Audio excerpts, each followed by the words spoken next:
Hey guys, how you doing out there? Hey, we're back. Happy 4th. I'm glad you guys are hanging out still with us.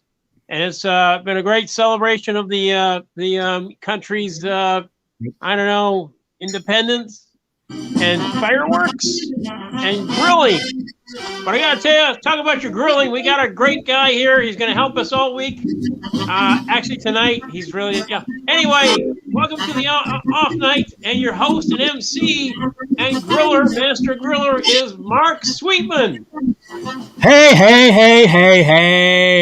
All right. That's our off night theme. Sounds kind of like an off night, doesn't it? Everything's kind of off. It is. Very off night, sir. I just got a note from Kathy. It says, oh, no, now I got to read it. Hold on. Let me see if I can catch it on my phone here. Here it is. She says, I can't keep an internet connection with my phone. I'll have to pass for tonight. Not to mention the fact that I'm so fucking hot with no AC. I'll see you guys next Monday from my new house. So it's hot. It's hot in the points. What can I say? It's hot in the points. Welcome to the Off Night, everybody. This is our show, fashioned after the days 30, 40 years ago when Andy and I were young. And we used to work 6 nights a week, and we'd have an off night. Wasn't always Monday. Sometimes it was Sunday. Do you remember that? Remember when the clubs would go from Tuesday to Sunday, and Monday was the off night, or sometimes they'd go Monday to Saturday. Well, the open mics were actually in clubs. You know, it's like actually there's enough clubs where you could go to the open mics almost every night, and you had an audience to work in front of. You know, Steve Billnitzer. You know Steve Billnitzer. Steve Billnitzer. You remember Steve, right? Steve Nitzer. Or Bill Nitzer, you know? You remember Steve Billnitzer, right? Yes, of course. He actually came to one of the over at the old place over in Ipsy. He stopped by there. At the Mix. The Mix. The Unclub at the Mix. Yeah. Anyway, he and I, about that time that he showed up there, he and I went through, and we were talking about when was the apex of Detroit comedy. And by Detroit, we said anything you could drive and get to within an hour of the I-275, I-96 interchange in Novi or Farmington.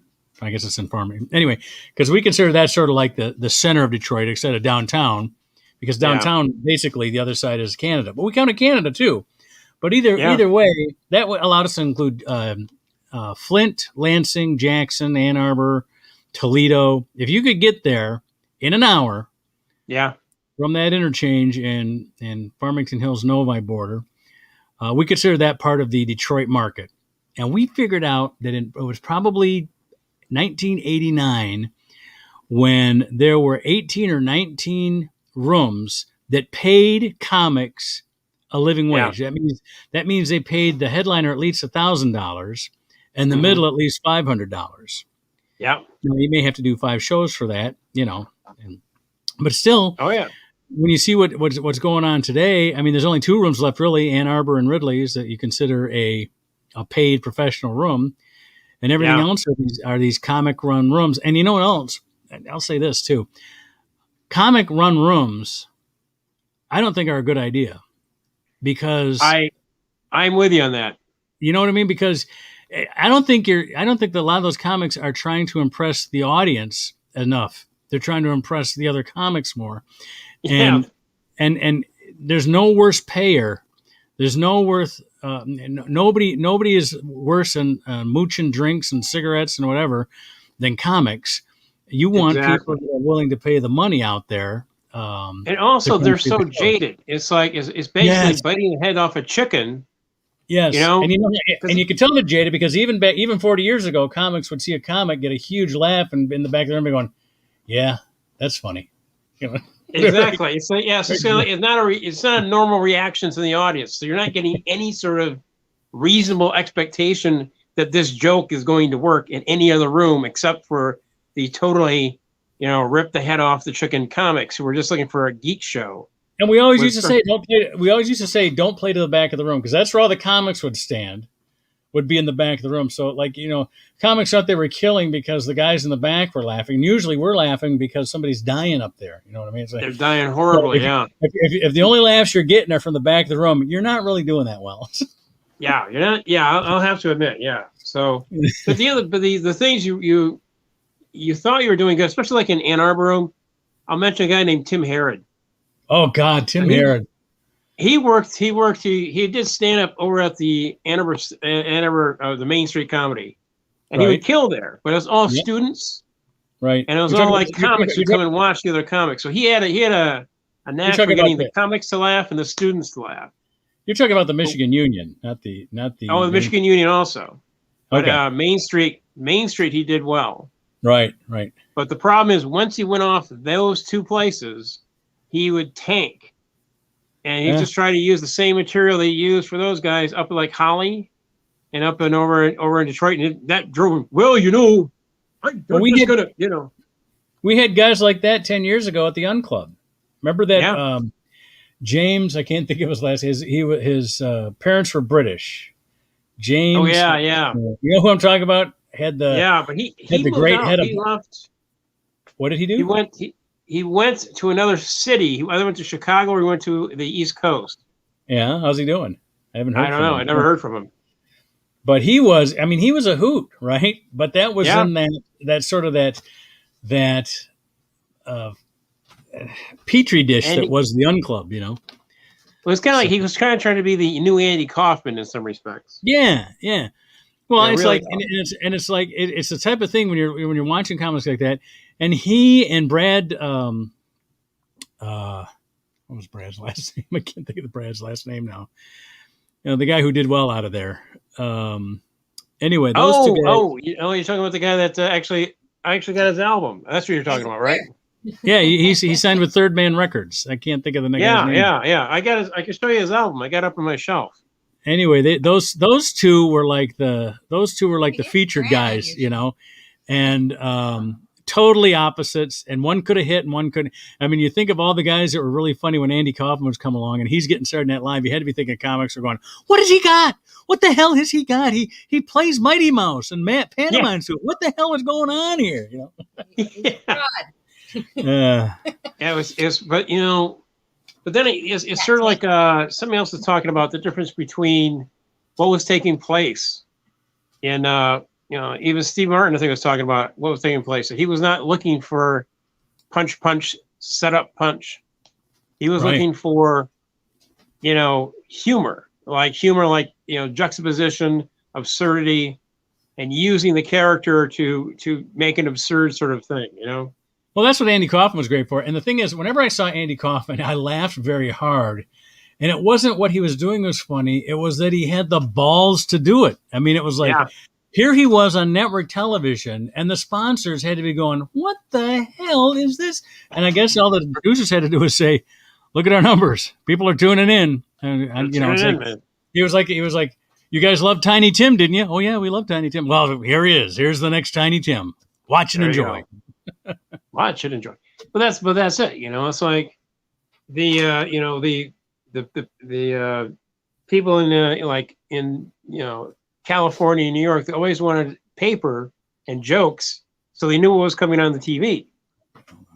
Once you get up there and start doing like a guy free basing pretty much comedy on TV, they have no idea what's going to happen.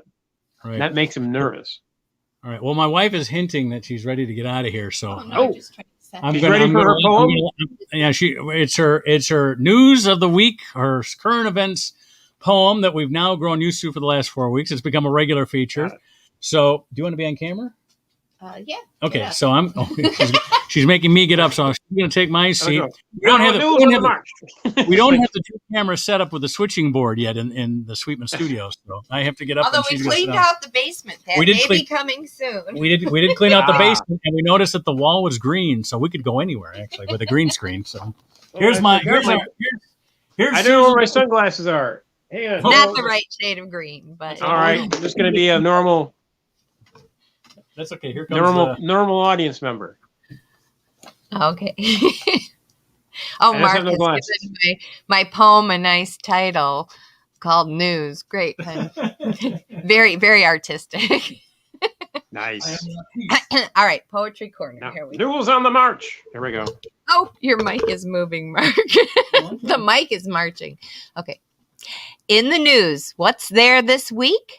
Let's just take a little peek. Serena's out at Wimbledon. Giuliani's legal career looks dim. Condo tower implosion done. Cruises sail. Pandemic fun. Employment positions on the rise. Will Cosby be next hired, guys? Amazon CEO steps down. Who will be the next big clown? Biden came to Michigan. Marijuana outs Olympian.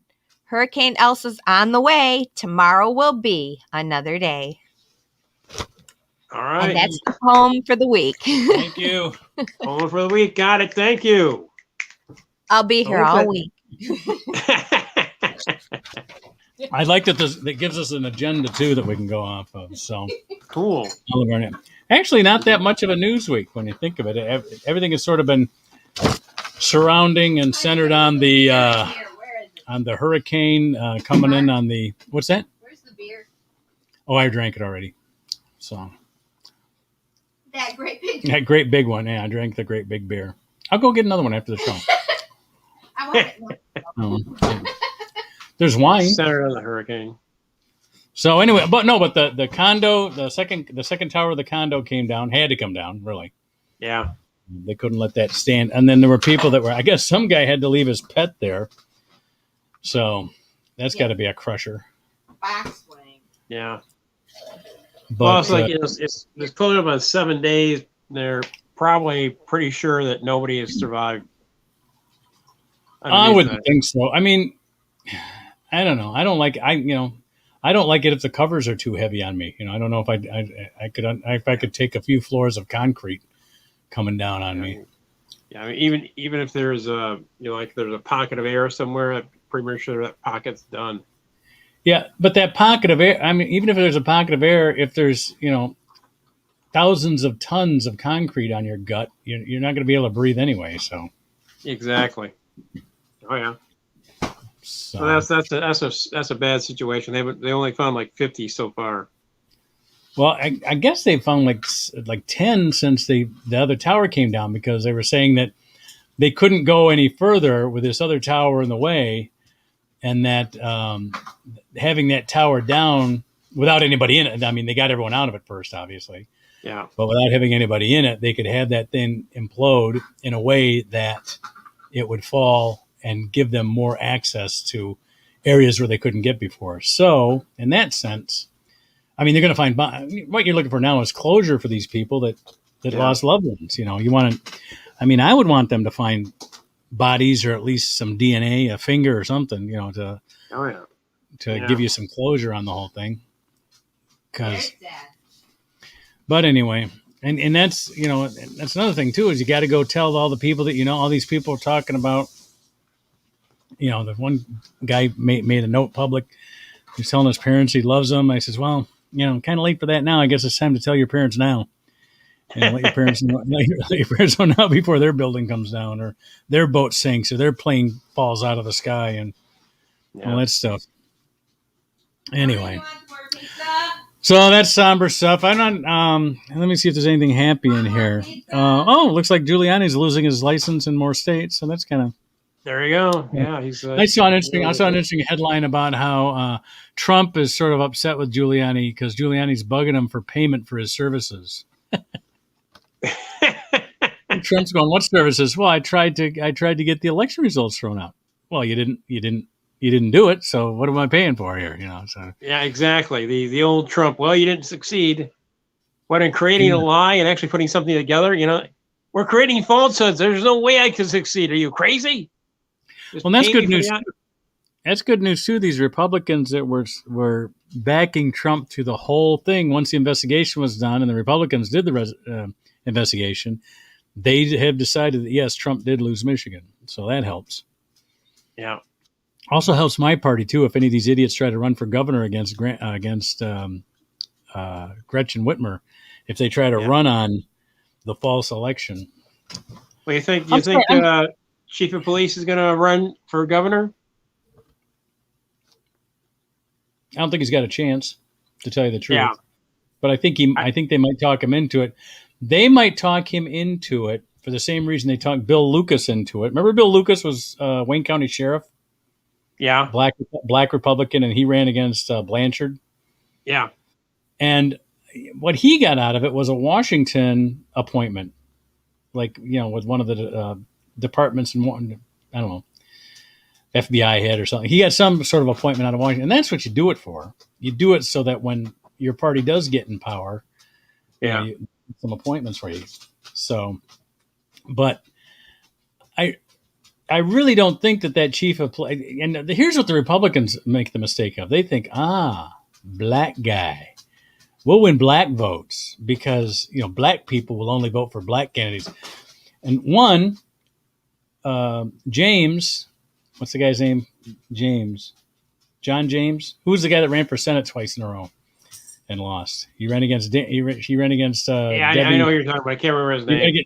He ran against Debbie Stabenow, and then he ran against Gary Peters. Lost both times. And I mean, all that has to prove to you is that being a black guy doesn't mean you're going to win black votes. Yeah. The mayor of Detroit, in a 85% black city, won in a primary. He wasn't on the ballot. He was a writing candidate when he wrote, and that's 85% black voters wrote a white guy in against the black candidates. I mean, so you can't count on you never should. And so I think they think that they're going to be able to split the black vote, and they determine that all votes for Democrats are coming from the black community. And the problem is the other thing too is, like, even if you run him, you're not going to split the black vote. He's a former cop. It's anything to unify a vote. And the other thing too is, if they're expecting people from the suburbs to vote for him because he was, a policeman, that's kind of another sort of like, nah, not going to work.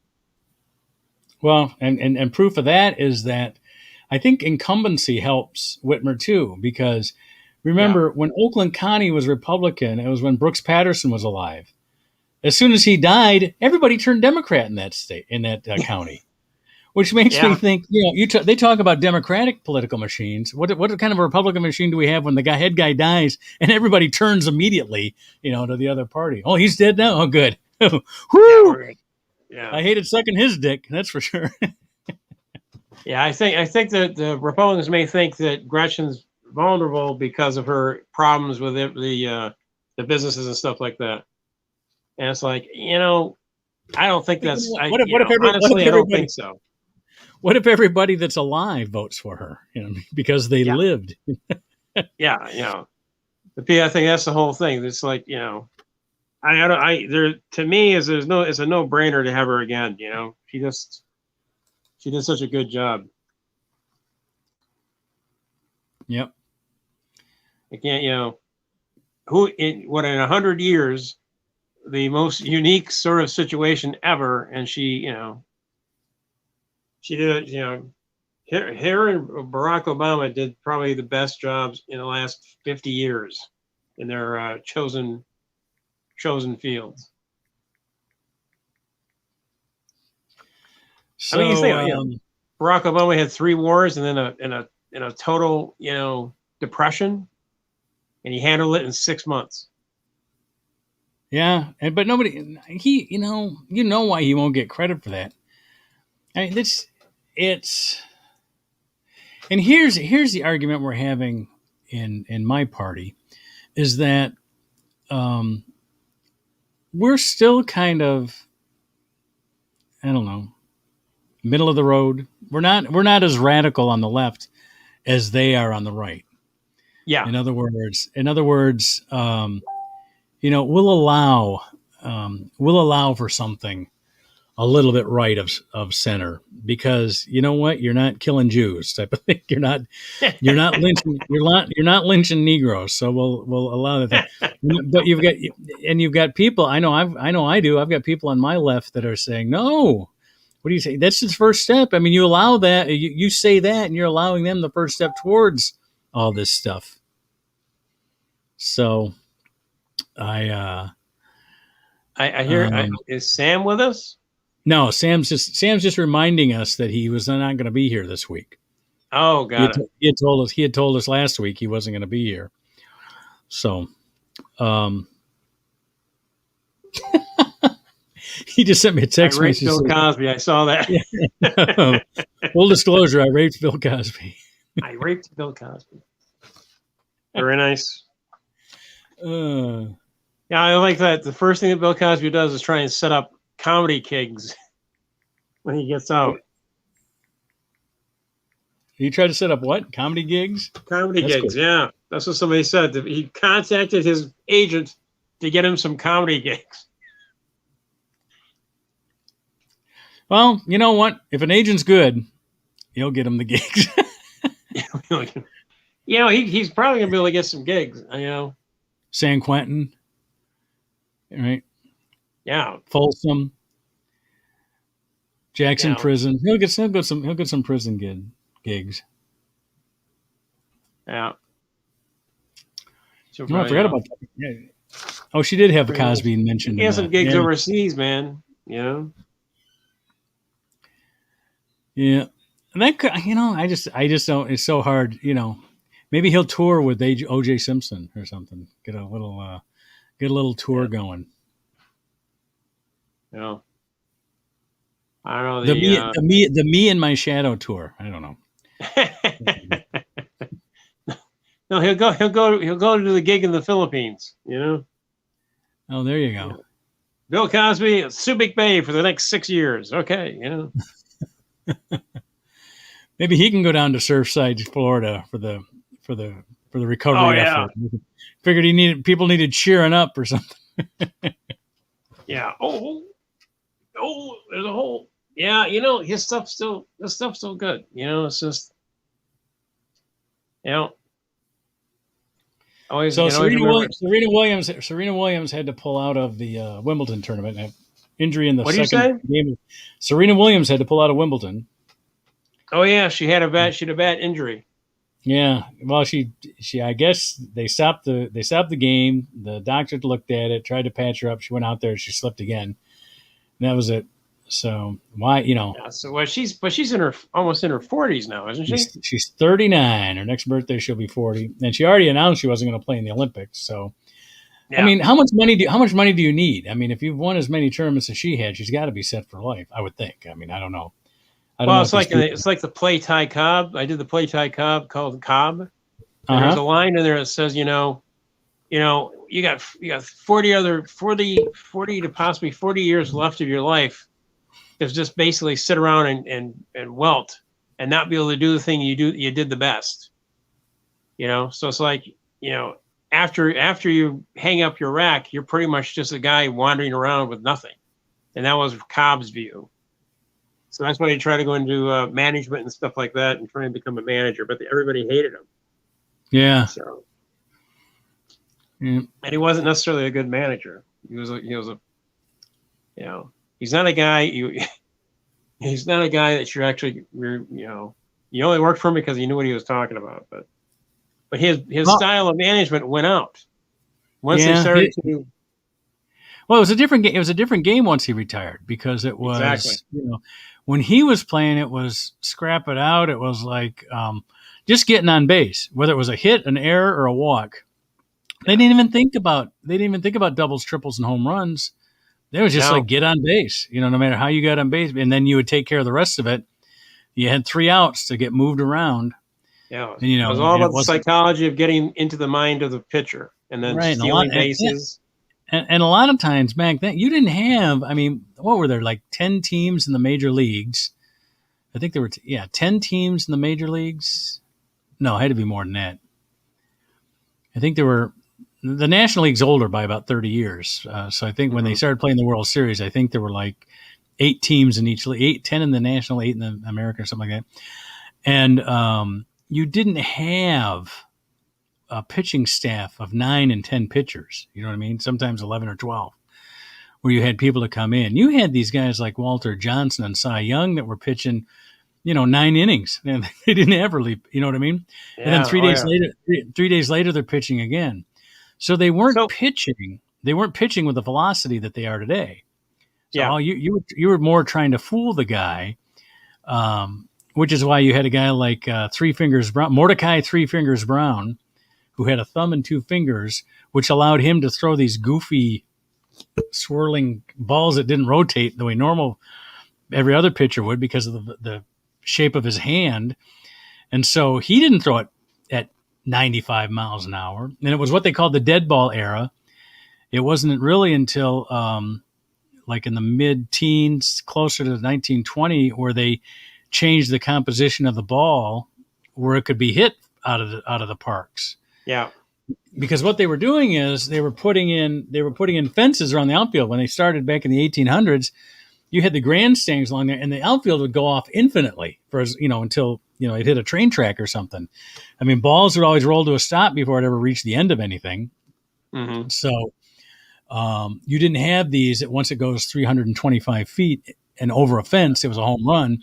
If it went 325 feet, you had an outfielder that could throw it, to another player who could probably get it to home before you did. So there wasn't a lot of home runs, All right. So you said the National League was first. So were the Tigers part of the National League in the beginning? The Tigers were part of. I wish I could remember the name of the team that they had been, but they were part of what was called the Western League, which was, for all intents and purposes, a minor league. Although there weren't minor league affiliations like there are today. It wasn't like. The Peoria team was the minor league team for the Cubs or something like that. And so the Western League decided our players are good enough, and they had attracted enough of the major league players over from the National League that they just called themselves the American League and called themselves a major league in 1901. Well, the National League had been around since 1969, so that's a 32-year difference right there.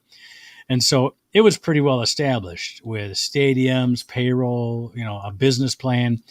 And this Cap Anson, who was the guy who started the American League, took this Western League, found other teams that might have been good enough to play. There were all kinds of leagues around that played. Cities the size of, Toledo. In fact, Toledo may have had a major league team. But the Detroit Tigers were not the first Detroit professional team, because they did have a National League team that actually I think won the National League pennant in 1889 or somewhere around there, somewhere in the 1880s. And they were called the either the Detroit or the Michigan Wolverines. I can't remember which, but they were in the National League. And it was, at the time, you didn't have all this support like you do with the league now. Like, for example, they went out of business because they just couldn't get the audience.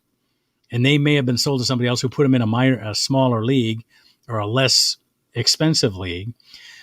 But to be in the National League, you had to, compete on the field as well as financially. Now, vote if a team wants to move from Detroit to, who knows, Indianapolis, I guess, doesn't have a major league team. The owners vote on that stuff, whether it's okay for a team to do that or not, or even for a sale of a team. So, and that's why baseball has the antitrust clause. The Congress actually had to write a bill for them, because what they do is monopoly, what baseball does. And so they have that antitrust clause. So when did they introduce the designated hitter? 1976 or 75 or 76. Really? So the designated hitter wasn't involved in both leagues had to go through. Actually, you know what? Now that I think, it might have been 73. Hold on. Let's let Google decide this one. We're going to find out when. Yeah, because that I thought it was around a longer time than that. We're gonna ask Google, because I thought they had to go through every team had to let their pitcher. What year was the designated hitter started in the American League?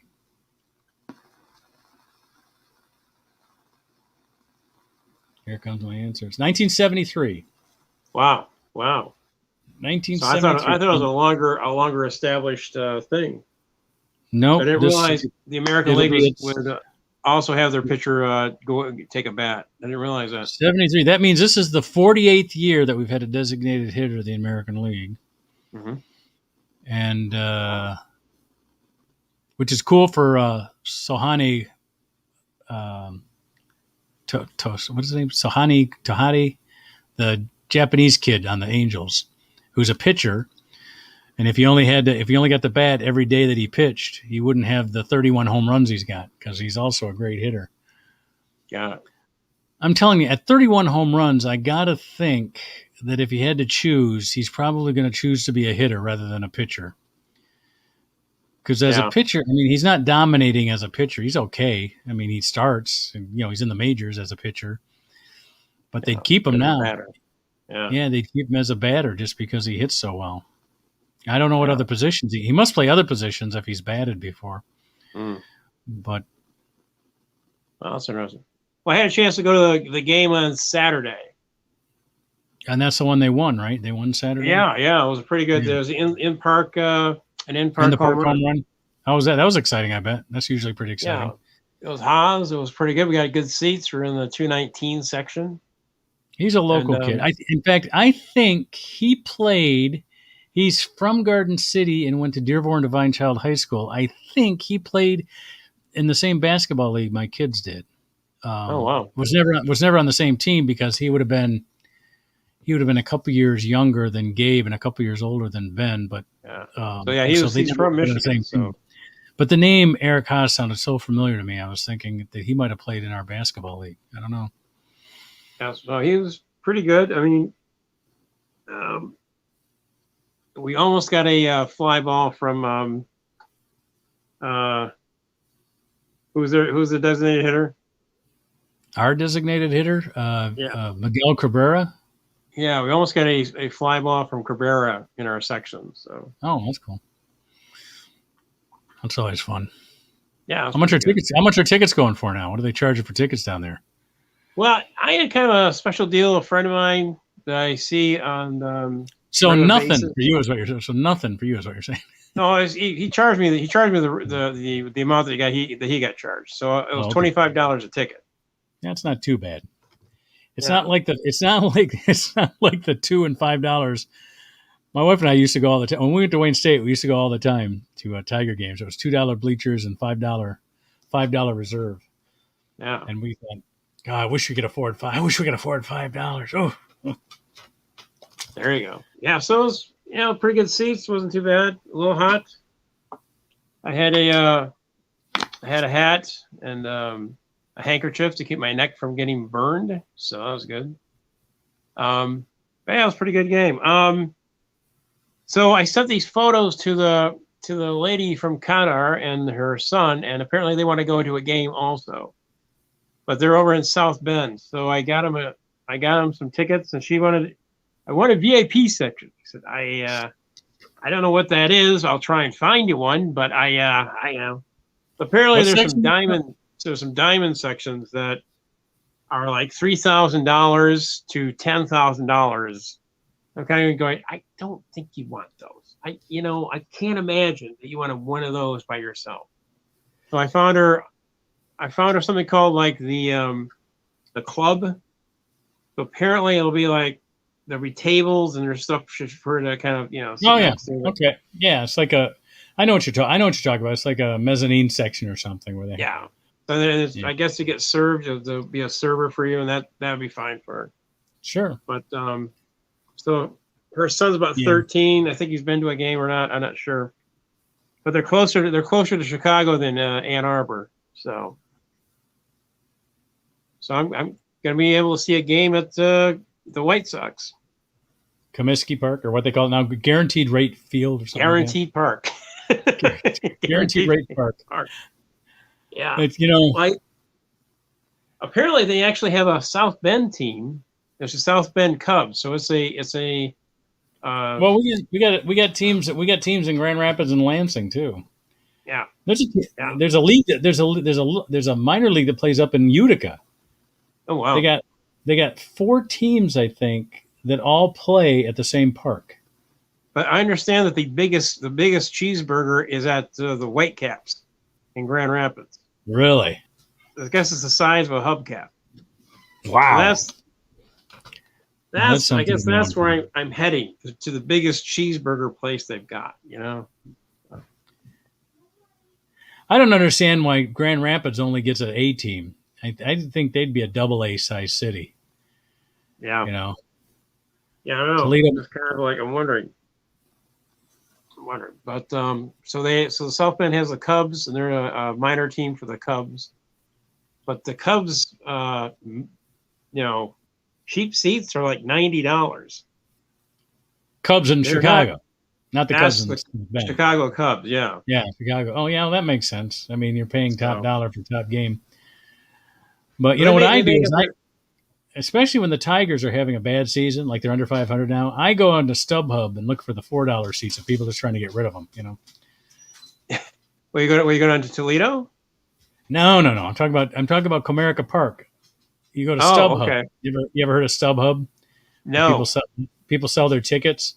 Yeah, you go on there, and like people that can't make it to the game, they'll put their tickets on sale at StubHub. Oh, I Or- see. Or SeatGeek, or whatever the other ticket services are.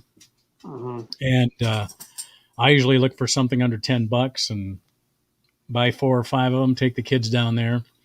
Usually costs more to Nice. park than it does to go to the game because there's Yeah. other things going on down there too. So it's not like if the Tigers are bad, those parking spaces are going to go wanting. So there's somebody Yeah. there's somebody that's going to take that spot. So Yeah.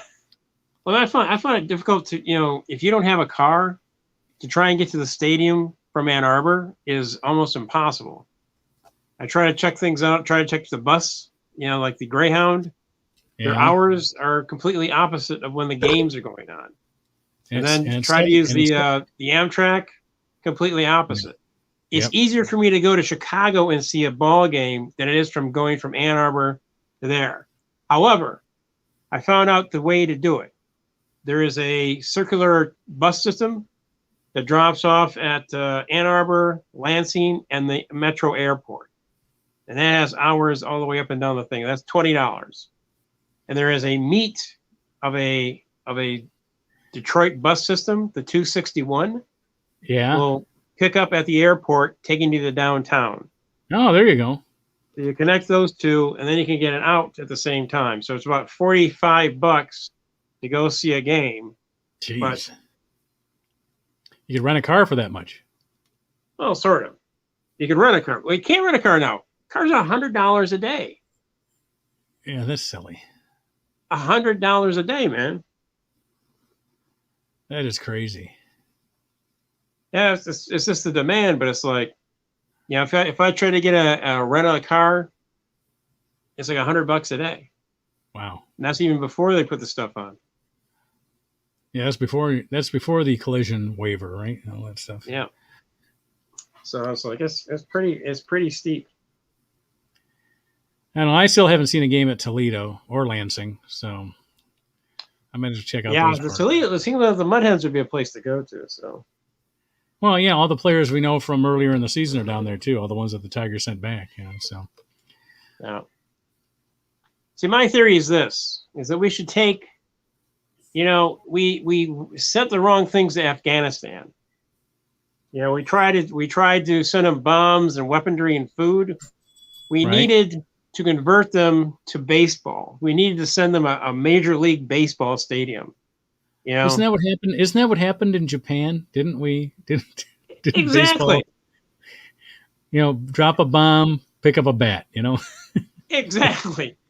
2 big bats, drop a bomb, and if we could have converted them from Islam to baseball. It's almost the same thing. You're always going to the game every day of the week. You're worshiping. You're worshiping as a Muslim 5 times a day. It's almost the same thing as going to the ball game. It takes hours to get out of the church. Both of them take at least 5 hours to get out. Of the church or whatever they call it, the mosque. the mosque. I mean, it's the same thing. It would have been perfect conversion to American system by just doing baseball. Tell you I could what. see the teams. I tell you, I bet the Tigers have more Muslim fans than any other team. Maybe LA or New York. Maybe LA or New York. But Probably, I mean, you just see so many. And I can't say, I usually don't say they're Muslim just because they're Arabic, because I mean they're Arabics that aren't Muslim. But if they're with a woman who's in a hijab, it's kind of a clue, So kind of a clue. So I think that's our diplomacy was lacking in Afghanistan. So But I'm curious. I was curious why Biden was pulling out, but I have a feeling that once we pull out, the Chinese are going to move in Pull out where? of Afghanistan. Oh, Afghanistan? Do you think they will, or have they already? We're down to like under like 1,000 people at this point. With the Yeah, but major problem here's the thing about anybody but the U.S. and Britain in Afghanistan, because we're two of the three countries. The other one was Soviet Russia. We allow them to have their religion. The Soviets wanted to turn them communists and atheists, and the Chinese are the same way. They won't tolerate. Look at what they do to the Uyghurs in China, their own Muslims and their own countrymen that are Muslims. Look what they do to them. So I don't think the Afghanis will be any happier with the Chinese going in there. No, I don't think so either. But the Chinese at least may recognize, female rights in that respect. But the other thing too is that they're going in there to create some sort of long, they're basically doing to that what the highway department did to Detroit. They're going to put a freeway through Kabul. Put a freeway through Kabul. Yes. There you go. So they're trying to connect all these things, send their trucks all down the path. So it's like I don't think the Taliban actually won. I think they're going to lose in the long term. Yeah, I hadn't really looked into too much about the Chinese going in there, but I suppose. Yeah, it seems like they're very keen on going in there. I think, yeah. Well, Russia doesn't seem to have any interest anymore, so.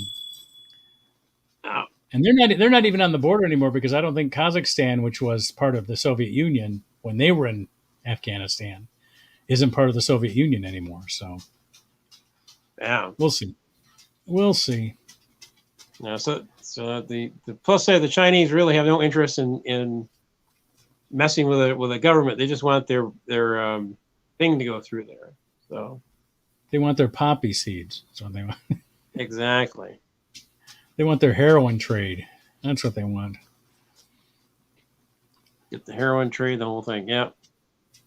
I don't know. I'm hoping that they get those interpreters and guys out of there. So supposedly, if you believe the cruise lines, a cruise ship now is the safest place you can be in the world. They've got it down to their cleanliness is so superior to anywhere. Yeah.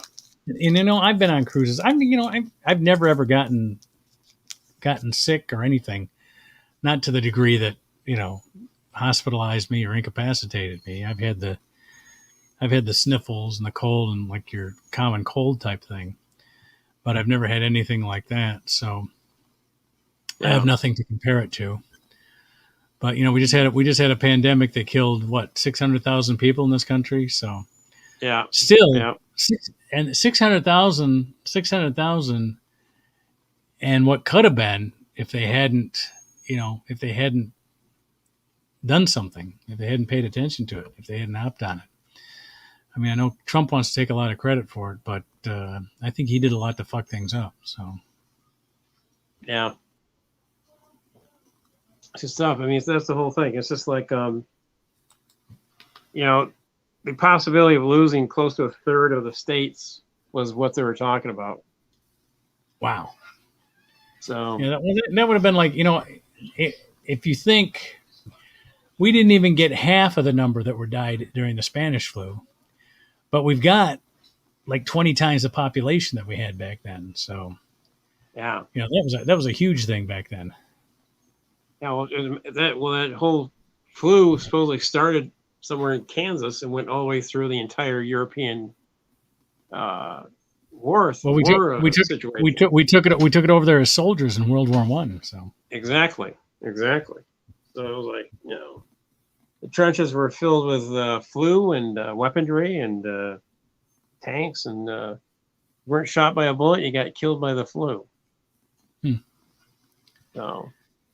So Jeff Bezos is stepping down as the CEO at Amazon. Really? Well, I knew he was retiring. But Well, how do you retire from being the richest man in the world? I mean, he's obviously still the major shareholder. He's just stepping down from the executive position. You yeah, know, kind of like the way Ford's stepped down from being. Remember, for years and years and years, the Fords ran the company. First Henry, then his son, then his grandson, and then eventually they said, "Eh, who needs the headache? Here, let's hire this guy from Boeing to do it. Here, let's hire this guy from Pepsi or whatever, you know." yeah, And I think that's what he's. Oh, the same thing happened to what's his name? He's not that Steve Jobs and Bill Gates also. After a yeah, while, it's kind of like, I started this thing, but my love that made this such a great company is lost in the whatever this is that you have to do to keep a huge corporation going. yes, The company that I loved was 1/100th the size that it is now, and was easy to yeah. manage and make decisions. Yeah.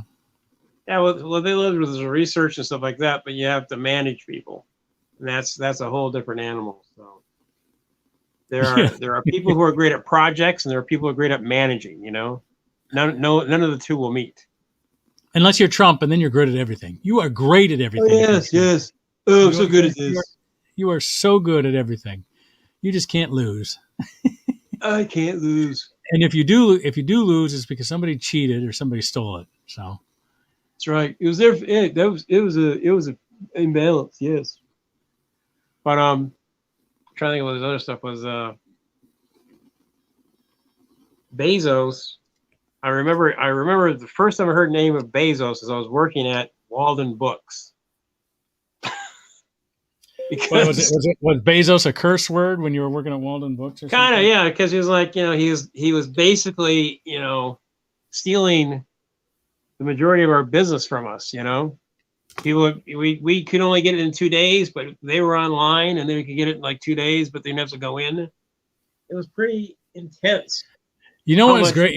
You know what's great about the way that started? If he had started with anything besides books, never would have made it. Because Yeah. books never break, books never get scratched. You know what I mean? Books Yeah, never. exactly. You look at a package, some books come in, and they look like hell, and then you open it up, the book is fine. And Yeah. so Exactly. so there had to be low returns. They offer to buy them back at a tenth the price. You don't want to. You're done with the book. Hey, sell it back to us, and then they would turn around. They'd take a $20 book, buy it for $2, and then sell it again for $10. Somebody, Yeah. you know what I mean? Exactly. It was such a great mind. And then somebody said, hey, Bezos is going to do this with more books. He's planning on selling you everything you could possibly buy. And everyone went, yeah, let's see that happen. And it did. Yeah, yeah. So, Well, I mean, he never broke even for like 10 years. He was losing money approximately for 10 years on this whole idea of delivering all this stuff. So we were like kind of like we didn't feel like we were threatened by the guy, but as it started to snowball as we got to the end, So, but yeah, that was the first time I heard of Bezos. Now, I got to think. Do you think would you, as a billionaire, having all that money, would you take a risk on going up into space in a new craft? What else are you going to do? What else are you going to do? How old is he? I guess. I mean, what else are you going to do? So let's say go to Antarctica. Well, let's say the thing explodes on the way up or the way down. You've done it. You What else? Antarctica. What else could you have done? You built you know what I mean? You became the richest man in the world, and you got this huge company that everybody wants to break up. You know what I mean? Well, first I would go to Antarctica. I would Okay. maybe put in a few extra, continents before I decide to go into space. Just a few things. Okay, all right, that's good. Here's the one. If I was the richest man alive and had all that money, and I could do this. One, he's very recognizable, and I guess if I had that money, I'd be very recognizable too. But I think I would become a prankster, and I would just, you know what I mean. I'd probably buy some dump on the east side of Detroit, dig a huge ditch or like a big bunker underneath it, where I could do my prank war machine. Where I would just everything I would do would be to prank people, and just when people would see me come around the corner, it'd be like seeing who's the guy that did the punk show. It'd be seeing I can't think of his name now.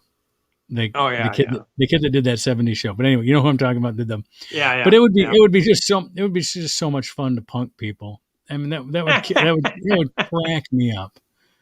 I mean, because he got the money. What the heck? Yeah, I don't know. What kind of punking would you do? Who would you try and punk like heads of state? Yeah, anybody who got too into themselves, everybody who got too big headed and deserved to be punked.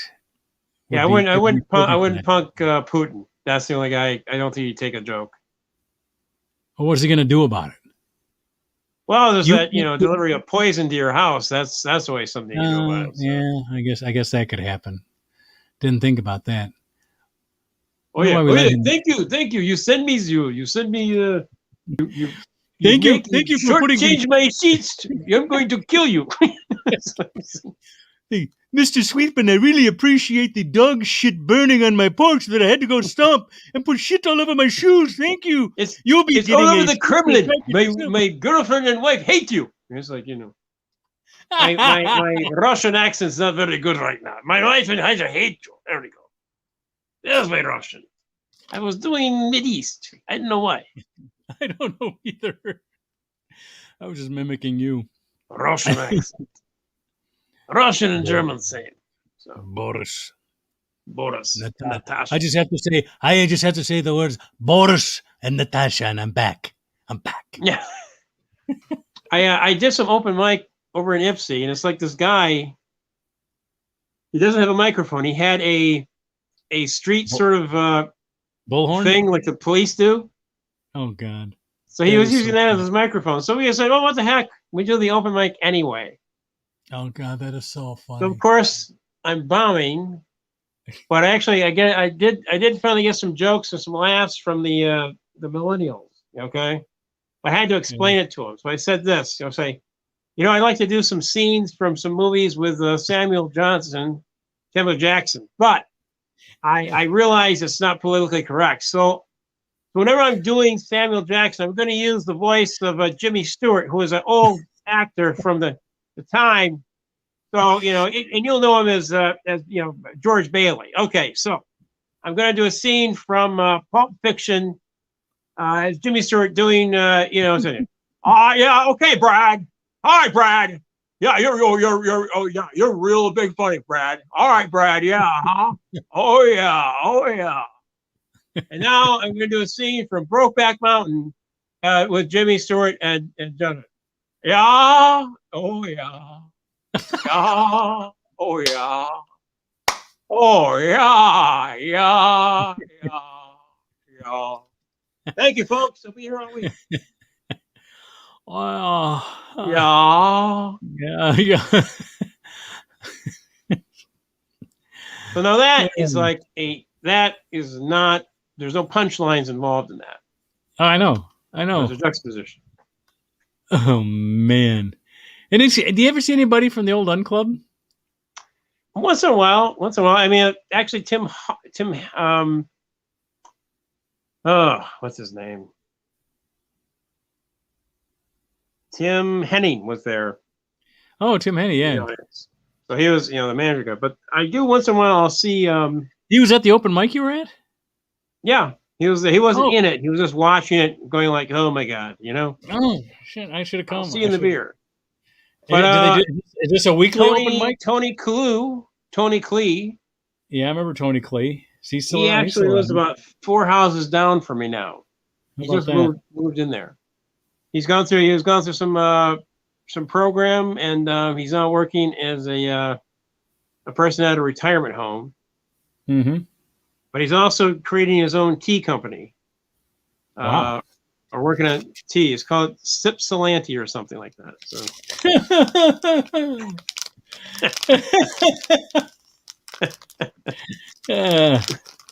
But he's you know what I'm doing? I'm gonna come up. If you're doing companies based on your location, I'm gonna come up with a company that puts grips on floors and stairs and call it non-slips Salanti. Non-slips Salanti. Yeah. Oh yeah. It goes better than Hypsilanti, you know. But, Hypsilanti? Yeah. Hypsilanti, because we're getting all the artists over here now. So. And of course, the opposite of that would be if they do a lot of orthopedic surgery, it could be broken Hypsilanti. Well, at the Gilbert House, we're getting close to that, I think, you know. It's funny. Yeah. But, in other news, we have it looks like my daughter might be ready to get home here. We might be ending the show 2 minutes early. Let me see what I got here. What's the other thing you want to talk about? Oh, the girl who's not going to be able to run in the 100-yard dash because she tested positive for marijuana. Yeah. Do you think Joe Biden actually smoked some marijuana when he was in Michigan? Because it's legal. I mean, it's legal. It's legal. What did he do that makes you think he may have smoked some marijuana? Well, I just thought, he maybe pop a few.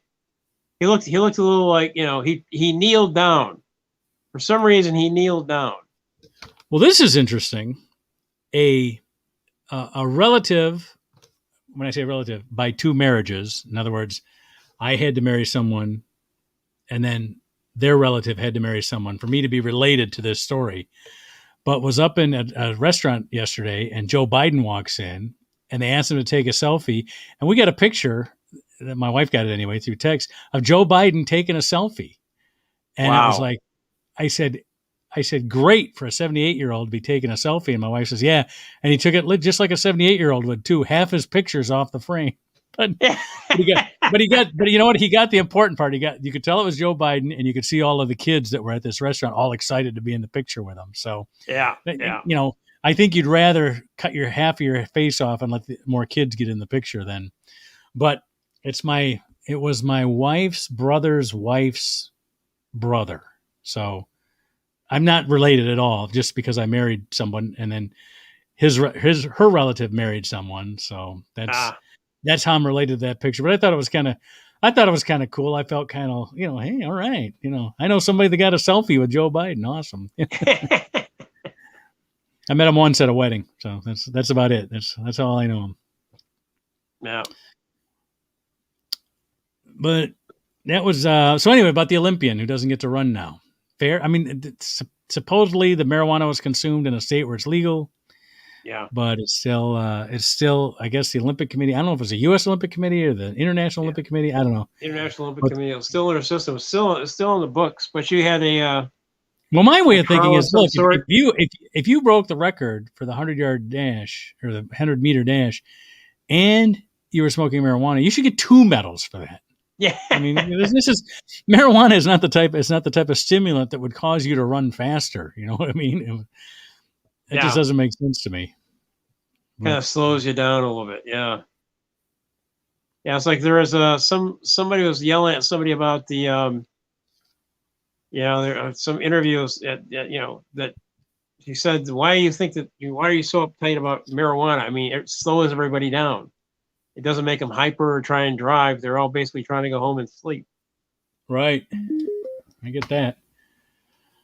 All right. Well, we got a minute and a half for our hour, and I'm gonna try a new outro song here. Let me see if I can get this. Okay. If I can find it. There it is. All right. No, that's not it. Let's go back this way. There it is. I would like to recommend the Hudsonville Banana Foster ice cream, though. Oh, okay. All right. Yeah, I had to go. You can get it at Bush's. It's the only place you can get it is at Bush's. I got a Bush's right across the street from me. That'll be great. Oh, yeah. Banana Foster. Here's my new outro music. So say goodbye now because I'm going to fade it out after this, and we're going to be off the air, and I'll see you next Monday. All right. So Andy Jensen, thanks for holding up the show. We did a pretty good job holding it up. 2 people, huh? I thought so. Yeah. Well, we talked about the history. We talked about everything going on with the baseball. We did pretty good. Yeah, I thought we did a great job. So anyway, I like this song. This is a Neil Diamond song, but it's Frank Sinatra singing it. So we'll see everybody next week. All right. Did he put in a Scooby-Doo? Stargazer, you with your head in the heavens, you'll never get by walking that high off the ground. Hey, Moon dreamer. I've been around and I've seen it. The higher you get, the harder they let you down. You pay your dues. It seems forever.